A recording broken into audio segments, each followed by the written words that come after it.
दोस्तों, सबसे पहले सब्सक्राइब करें, नोटिफिकेशन बेल दबाएं और सबसे पहले वाली ऑप्शन ऑल करें, जिससे हमारी आने वाली नई वीडियो की नोटिफिकेशन आपको फ़ौरन मिल जाएगी। जय श्री राम भक्तों। दोस्तों, आज कथा ऐसी है कि जो घटित होना है वो होकर ही रहता है। यह एक ब्राह्मण के विषय में कहानी है। आप जरा ध्यान से सुनिएगा और अपने विचार कमेंट में जरूर दीजिएगा। आज की कथा है मौत की आहट और एक ब्राह्मण। आइए कथा श्रवण करें। बहुत समय पहले की बात है। एक बहुत ही ज्ञानी पंडित था। वह अपने एक बचपन के घनिष्ठ मित्र से मिलने के लिए किसी दूसरे गांव जा रहा था, जो कि बचपन से ही गूंगा व एक पैर से अपाहिज था। उसका गांव काफी दूर था और रास्ते में कई और छोटे छोटे गांव भी पड़ते थे। पंडित अपनी धुन में चला जा रहा था कि रास्ते में उसे एक आदमी मिल गया, जो दिखने में बड़ा ही हष्टपुष्ट था। वह भी पंडित के साथ ही चलने लगा। पंडित ने सोचा कि चलो अच्छा ही है, साथ साथ चलने से रास्ता जल्दी कट जाएगा। पंडित ने उस आदमी से उसका नाम पूछा। उस आदमी ने अपना नाम महाकाल बताया। पंडित को यह नाम बड़ा अजीब लगा, लेकिन उसने नाम के विषय में और कुछ पूछना उचित नहीं समझा। दोनों धीरे धीरे चलते रहे। तभी रास्ते में एक गांव आया। महाकाल ने पंडित से कहा, तुम आगे चलो, मुझे इस गांव में एक संदेश देना है। मैं तुमसे आगे मिलता हूँ। ठीक है, कहकर पंडित अपनी धुन में चलता रहा। तभी एक भैंसे ने एक आदमी को मार दिया और जैसे ही भैंसे ने आदमी को मारा, लगभग तुरंत ही महाकाल वापस पंडित के पास आ पहुंचा। चलते चलते दोनों एक दूसरे गांव के बाहर पहुंचे, जहां एक छोटा सा मंदिर था। ठहरने की व्यवस्था ठीक लग रही थी, क्योंकि पंडित के मित्र का गांव अभी काफी दूर था। साथ ही रात्रि होने वाली थी। सब पंडित ने कहा, रात्रि होने वाली है, पूरा दिन चले हैं, थकावट भी बहुत हो चुकी है, इसलिए आज की रात हम इसी मंदिर में रुक जाते हैं। भूख भी लगी है, सो भोजन भी कर लेते हैं और थोड़ा विश्राम करके सुबह फिर से प्रस्थान करेंगे। महाकाल ने जवाब दिया, ठीक है, लेकिन मुझे इस गांव में किसी को कुछ सामान देना है, सो मैं देकर आता हूं। तब तक तुम भोजन कर लो, मैं बाद में खा लूंगा। और इतना कहकर वह चला गया। लेकिन उसके जाते ही कुछ देर बाद उस गांव से धुआं उठना शुरू हुआ और धीरे धीरे पूरे गांव में आग लग गई। पंडित को आश्चर्य हुआ। उसने मन ही मन सोचा कि जहां भी ये महाकाल जाता है, वहां किसी न किसी तरह की हानि क्यों हो जाती है, जरूर कुछ गड़बड़ है। लेकिन उसने महाकाल से रात्रि में इस बात का कोई जिक्र नहीं किया। सुबह दोनों ने फिर से अपने गंतव्य की ओर चलना शुरू किया। कुछ देर बाद एक और गांव आया और महाकाल ने फिर से पंडित से कहा कि पंडित जी, आप आगे चलें, मुझे इस गांव में कुछ काम है, सो मैं आपसे आगे मिलता हूँ। इतना कहकर महाकाल जाने लगा। लेकिन इस बार पंडित आगे नहीं बढ़ा, बल्कि खड़े होकर महाकाल को देखता रहा कि वह कहाँ जाता है और क्या करता है। तभी लोगों की आवाजें सुनाई देने लगी कि एक आदमी को सांप ने डस लिया और उस व्यक्ति की मृत्यु हो गई।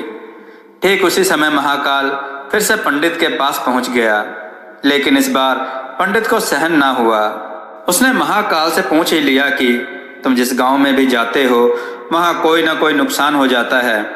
क्या तुम मुझे बता सकते हो कि आखिर ऐसा क्यों होता है? महाकाल ने जवाब दिया, पंडित जी, आप मुझे बड़े ज्ञानी मालूम पड़ते थे, इसलिए मैं आपके साथ चलने लगा, क्योंकि ज्ञानियों का संग हमेशा अच्छा होता है। लेकिन क्या सचमुच आप अभी तक नहीं समझे कि मैं कौन हूँ? पंडित ने कहा, मैं समझ तो चुका हूँ, लेकिन कुछ शंका है, सो यदि आप ही अपना उपयुक्त परिचय दें तो मेरे लिए आसानी होगी। महाकाल ने जवाब दिया कि मैं यमदूत हूँ और यमराज की आज्ञा से उन लोगों के प्राण हरण करता हूँ जिनकी आयु पूर्ण हो चुकी है।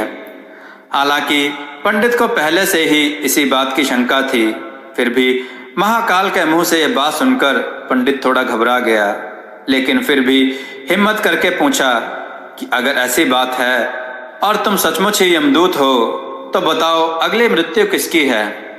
यमदूत ने जवाब दिया कि अगली मृत्यु तुम्हारे उसी मित्र की है जिसे तुम मिलने जा रहे हो, और उसकी मृत्यु का कारण भी तुम ही होगे। यह बात सुनकर पंडित ठिठक गया और बड़े पशोपेश में पड़ गया कि यदि वास्तव में वह महाकाल एक यमदूत हुआ तो उसकी बात सही होगी और उसके कारण मेरे बचपन के सबसे घनिष्ठ मित्र की मृत्यु हो जाएगी। इसलिए बेहतर यही है कि मैं अपने मित्र से मिलने ही ना जाऊं।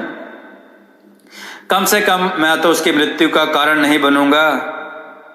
तभी महाकाल ने कहा कि तुम जो सोच रहे हो वो मुझे भी पता है, लेकिन तुम्हारे अपने मित्र से मिलने ना जाने के विचार से नियति नहीं बदल सकती। तुम्हारे मित्र की मृत्यु निश्चित है और वह अगले कुछ ही क्षणों में घटित होने वाली है। महाकाल के मुख से यह बात सुनते ही पंडित को झटका लगा, क्योंकि महाकाल ने उसके मन की बात जान ली थी, जो कि किसी सामान्य व्यक्ति के लिए तो संभव ही नहीं थी। फलस्वरूप पंडित को विश्वास हो गया कि महाकाल सचमुच यमदूत ही है। इसलिए वह अपने मित्र के मृत्यु का कारण न बने, इस हेतु वह तुरंत पीछे मुड़ा और फिर अपने गांव की तरफ लौटने लगा। परंतु जैसे ही वह मुड़ा, सामने से उसे उसका मित्र उसी की ओर तेजी से आता हुआ दिखाई दिया, जो कि पंडित को देखकर अत्यधिक प्रसन्न लग रहा था।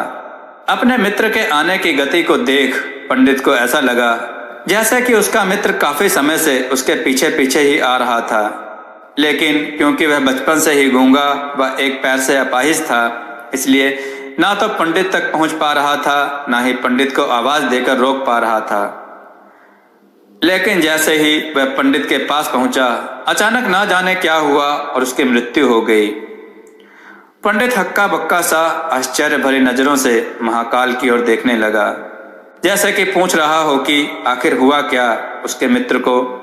महाकाल पंडित के मन की बात समझ गया और बोला, तुम्हारा मित्र पिछले गांव से ही तुम्हारे पीछे पीछे आ रहा था, लेकिन तुम समझ ही सकते हो कि वह अपाहिज व गूंगा होने की वजह से ही तुम तक नहीं पहुंच सका था। उसने अपनी सारी ताकत लगाकर तुम तक पहुंचने की कोशिश की, लेकिन बुढ़ापे में जवानी जैसी शक्ति नहीं होती शरीर में, इसलिए हृदयाघात की वजह से तुम्हारे मित्र की मृत्यु हो गई और उसकी वजह हो तुम, क्योंकि वह तुमसे मिलने हेतु तुम तक पहुंचने के लिए ही अपनी सीमाओं को लांघते हुए तुम्हारे पीछे पीछे भागा आ रहा था। अब पंडित को पूरी तरह से विश्वास हो गया कि महाकाल सचमुच ही यमदूत है और जीवों के प्राण हरण करना ही उसका काम है। क्योंकि पंडित एक ज्ञानी व्यक्ति था और जानता था कि मृत्यु पर किसी का कोई बस नहीं चल सकता, वह सभी को एक ना एक दिन मरना ही है। इसलिए उसने जल्दी ही अपने आप को संभाल लिया, लेकिन सहसा ही उसके मन में अपने स्वयं की मृत्यु के बारे में जानने की उत्सुकता हुई।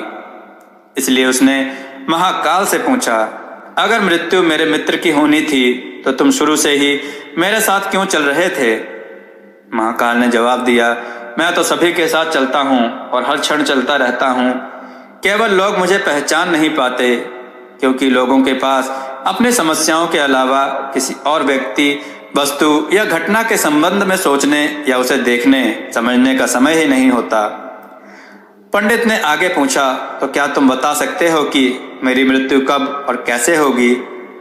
महाकाल ने कहा, हालांकि किसी भी सामान्य जीव के लिए यह जानना उपयुक्त नहीं है, क्योंकि कोई भी जीव अपनी मृत्यु के संदर्भ में जानकर व्यथित ही होता है। लेकिन तुम ज्ञानी व्यक्ति हो और अपने मित्र की मृत्यु को जितनी आसानी से तुमने स्वीकार कर लिया है, उसे देख मुझे ये लगता है कि तुम अपनी मृत्यु के बारे में जानकर भी व्यथित नहीं होगे। सो तुम्हारी मृत्यु आज से ठीक 6 माह बाद आज ही के दिन, लेकिन किसी दूसरे राज्य के राजा के फांसी लगाने से होगी। और आश्चर्य की बात यह है कि तुम स्वयं खुशी से फांसी को स्वीकार करोगे। इतना कहकर महाकाल जाने लगा, क्योंकि अब उसके पास पंडित के साथ चलने का कोई कारण नहीं था। पंडित ने अपने मित्र का यथास्थिति जो भी कर्मकांड संभव था किया और फिर अपने गांव लौट आया।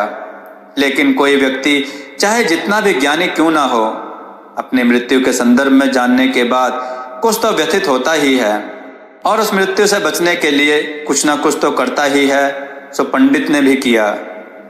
चूंकि पंडित विद्वान था, इसलिए उसकी ख्याति उसके राज्य के राजा तक थी। उसने सोचा कि राजा के पास तो कई ज्ञानी मंत्री होते हैं। दोस्तों, आपको यह कथा कैसी लगी? अपने विचार और सुझाव कमेंट में जरूर दें। हमारी कथाओं को लाइक करें, हमारे चैनल को सब्सक्राइब करना ना भूलें। हमारी कथाओं को शेयर जरूर करें, जिससे लोगों को अच्छा ज्ञान प्राप्त हो। जय श्री राम भक्तों।